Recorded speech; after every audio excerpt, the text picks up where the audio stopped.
কেন তুই ওরকম করেছিস কেন? হ্যাঁ,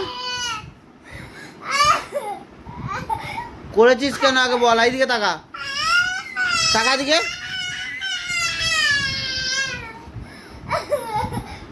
আর পা দিবি? ওই এদিকে তাকা। পরের দিন করতে যাবি, ম্যাম পায়ে মারবে জোরে জোরে।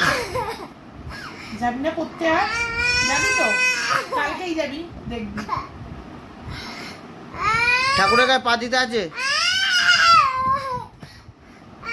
স্কেলটা দাও আমাকে, স্কেলটা। ওই যে ওইখানে। কার থেকে শিখেছিস থুতু দেওয়া? কার থেকে শিখেছিস? কার থেকে শিখেছিস? কার থেকে শিখেছিস? ঠাকুরের গায়ে পা দেওয়া কার থেকে শিখেছিস?